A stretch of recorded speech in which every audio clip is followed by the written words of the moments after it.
morphology. I'll teach you about inflectional morpheme and derivational morpheme. I'll be teaching you about free morpheme and bound morpheme. And let's talk about what is morphology first, and then we'll move toward inflectional morpheme, derivational morpheme. We'll be discussing about bound morpheme, free morpheme, morph, allomorph, and even morph, concept of discourse analysis, and I'll be teaching you 5 questions in discourse analysis. Discourse analysis asks some questions. If you want to analyze a piece of text, you need to learn some questions related to discourse analysis. Then I'll be teaching you, if you want to deconstruct a piece of text, what you have to find in a structure. Whenever you are going to deconstruct a text, you'll see there is orientation. Whenever a writer writes something, he tells about the orientation of the text. Whatever he writes, he gives you orientation. Talk about Thomas Hardy. Talk about Mill on the Floss by our writers. Her name is George Eliot. Mill on the Floss. How does she give the orientation of the novel? Then she discusses about the complication in the novel. She even gives her evaluation in the novel. Further, when we see even resolution and coda in the novel. We'll see in the discourse. This is what, and we'll be discussing about the concept of discourse analysis by Michel Foucault. I have already told you about Michel Foucault. Michel Foucault, he has given his concept about discourse, power and discourse. Is one of his famous book, and name of this book is Archaeology of Knowledge. In his book, he has given the concept of discourse. We'll learn some idea related to discourse as well. So let me discuss about morphology. First, what is morphology? I've already taught you about this. If you have any idea, tell us. What is morphology? Morphology is word formation. Yeah, it is a formation of. I'm sorry to say, I'm interrupting. In your group there is one girl.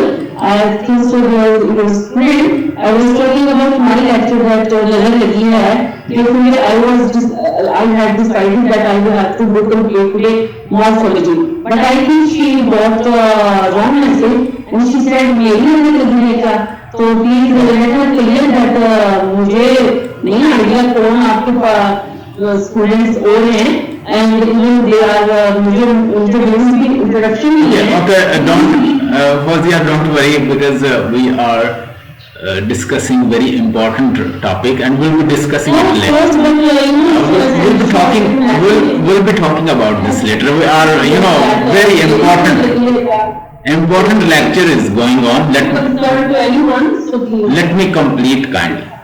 What is morphology? Morphology is the formation of word, how word is constructed, how words are formed, internal structure of the word. And when we study internal structure of the word, we have in word morpheme.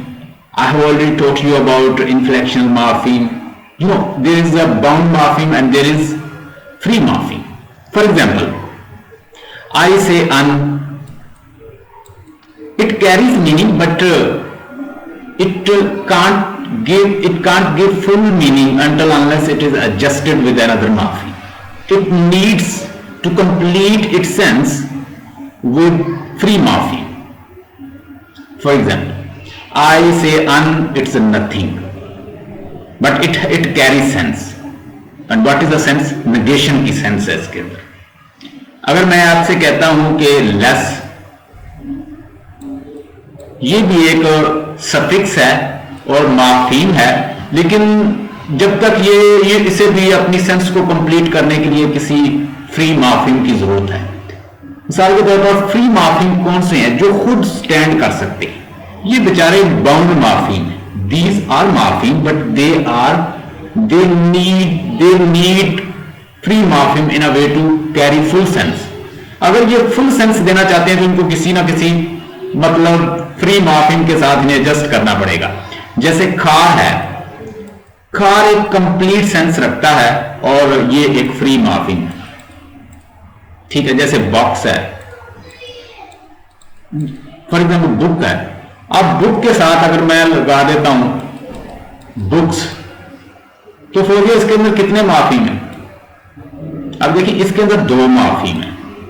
एक तो book है, ये complete एक मार्फिम है, इसे कहेंगे हम free मार्फिम, ठीक है। और इसके साथ yes,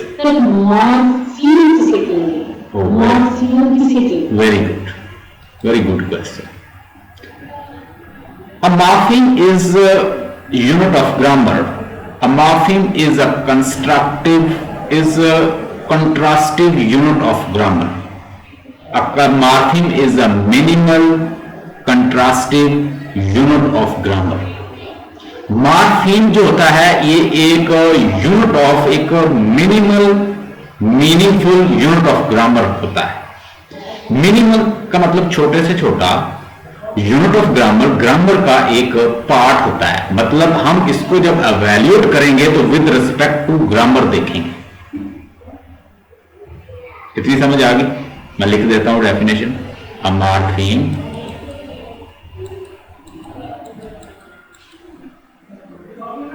is a minimal contrastive unit of grammar. Unit of grammar यानी ये ग्रामर का एक यूनिट है।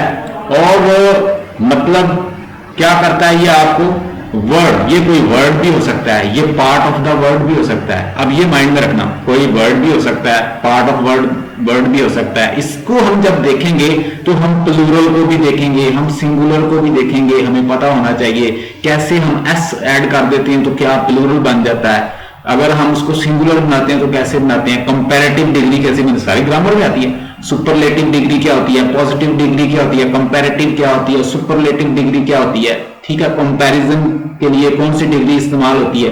तो everything will be understood over here since it's a part of the grammar, so we will see with respect to grammar.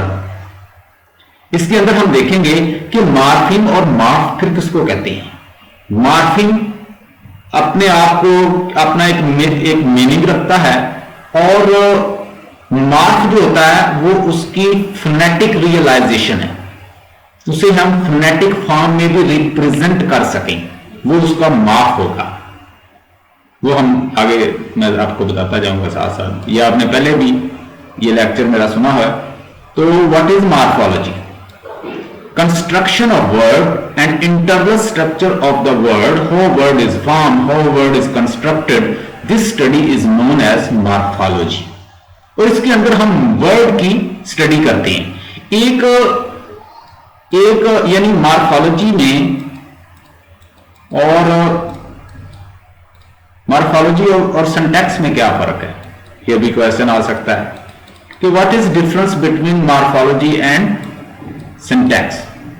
जब हम morphology को Fauzia study करेंगे तो मॉर्फोलॉजी के अंदर हम स्टडी करेंगे कि वर्ड की कंस्ट्रक्शन कैसे होती है, उसकी फॉर्मेशन कैसे होती है और किस तरह से हम उसके साथ प्रीफिक्स, सफिक्स और इनफिक्स लगा के उसको कैसे चेंज कर सकते हैं।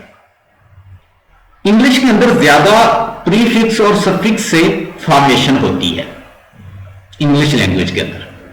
मतलब मेरे पास एक वर्ड है प्रिडिक्ट, ठीक है, इससे मैं एक वर्ड बना सकता हूं अनप्रिडिक्टेबल। ये जो मैंने अन लगाया इसके पहले, ये क्या है? प्रीफिक्स है। ये क्या है? प्रीफिक्स है, इसको कहते हैं प्रीफिक्स। जो एबल लगाऊंगा इसके पीछे अनप्रिडिक्टेबल, ये क्या है? सफिक्स है।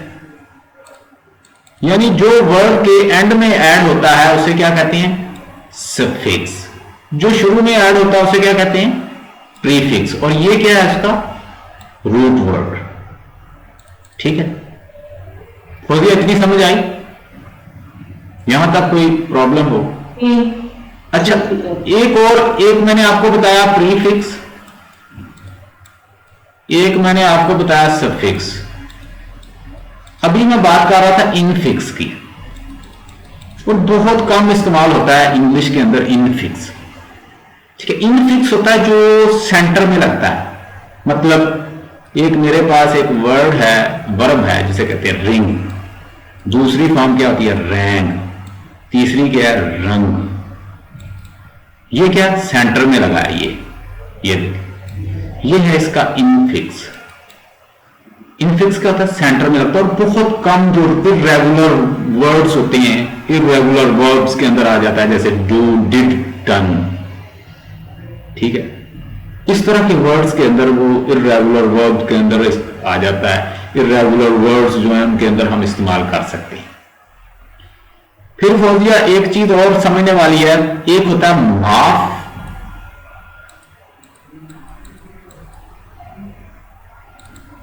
एक मार्फिन और एक है माफ। ये माफ जो होता है ये फोनेटिक रियलाइजेशन है मार्फिन की। मार्फिन एक मतलब मार्फिन जो है वो किसी भी वर्ड के मार्फिम जो है वो दो हो सकते हैं, जबकि मार्फ सिर्फ वही कहलाएगा जो अपनी रिप्रेजेंटेशन देगा, कि सामने उसकी शक्ल नजर आएगी कि ये एक पूरा वर्ड है, एक वर्ड है। मिसाल के तौर पर मैं आपके सामने एक वर्ड लिखता हूं, लेट्स सपोज पीपल। पीपल के अंदर मार्फ सिर्फ एक ही है। मार्फ क्यों एक है? कि अपनी इसकी अगर शक्ल देखें तो हमें शक्ल में सिर्फ पीपल जो है वो नजर आ रहा है, कि एक उसकी फॉर्म नजर आती है। अगर हम इसे चाहें तो इसको हम क्या कर सकते हैं? पीपल को ऐसे रिप्रेजेंट कर सकते हैं इसकी फिजिकल फॉर्म में। फोनेटिक रियलाइजेशन मैंने आपको दिखाई थी, ट्रांसक्रिप्शन इसकी कर सकते हैं, फोनेटिक फॉर्म इसको दिखा सकता हूं मैं। लेकिन इसके मार्फिम दो हैं। मार्फिम दो कैसे हैं? अगर मैंने आपको बताया था ना कि morpheme is a minimal grammatical unit, contrastive unit of grammar, यही बताया था ना डेफिनेशन। तो उस डेफिनेशन के मुताबिक मार्फिम के इसके दो पीपल के मार्फिम बनेंगे। एक तो इसके अंदर जमा भी इसका, प्लूरल भी इसका ऐड है। इसके मार्फिम के साथ जब मैं पीपल कहूंगा तो पीपल के अंदर एक और सेंस आएगी कि ये कलेक्शन फॉर्म में है। एक मार्फिम इसके अंदर किसका जो इसके अंदर जस्ट है, जुड़ा हुआ है, प्लूरल का। तो मैं ये कहूंगा कि इसके दो मार्फिम हैं और एक माफ है, जिसकी शक्ल मैं देख सकता हूं वो एक ही नजर आता है, जबकि इसकी फोनेटिक रियलाइजेशन में हमें सिर्फ ये नजर आता है। लेकिन इसके मार्फिम दो हैं। एक तो वैसे भी हम किसी को कह सकते हैं यू पीपल, एक के लिए भी, और साथ वो प्लूरल भी इसके अंदर छुपा हुआ है। I hope you got the point. तो जो अपनी फिजिकल फॉर्म दिखाएगा, मिसाल के तौर पर अब मैं आपसे कहता हूं अनएबल। अब अनएबल के अंदर दो मार्फिम है और दो ही मार्फ हैं, क्योंकि इसकी भी रिप्रेजेंटेशन हो सकती है, इसकी भी। इनफेमस,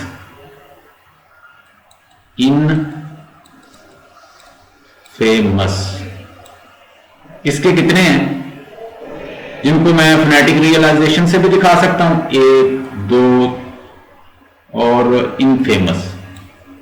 तीन इसके क्या हैं?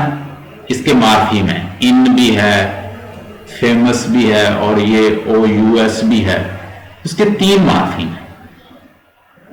ठीक है, और इसको हम जितनी शक्ल में इसकी फिजिकल फॉर्म दिखा सकेंगे उतने इसके मार्फिम बन जाएंगे। तो मार्फिम उतने उसके मार्फ बन जाएंगे। मार्फ हमेशा वो बनेगा जितनी उसकी फिजिकल रिप्रेजेंटेशन नजर आएगी। और मार्फिम जो है वो हो सकता है बाज बात उसके अंदर ही छुपा हो। मिसाल के तौर पर मैं यहाँ पे इसका डिड, जैसे डिसेबलेशन फॉर एग्जांपल, डिसेबल में जरा समझना चाह रही हूँ सर, डिसेबल तो ये जो मुझे नजर आ रहा है डिसेबल, ये दो, ये इसमें दो ही मार्फिम है और दो ही मार्फ है। मार्फिम हो गया, ये जो आपने बताया था, sorry, morpheme is the meaning contrastive variant of grammar, ठीक है। तो मार्फ क्या होगा?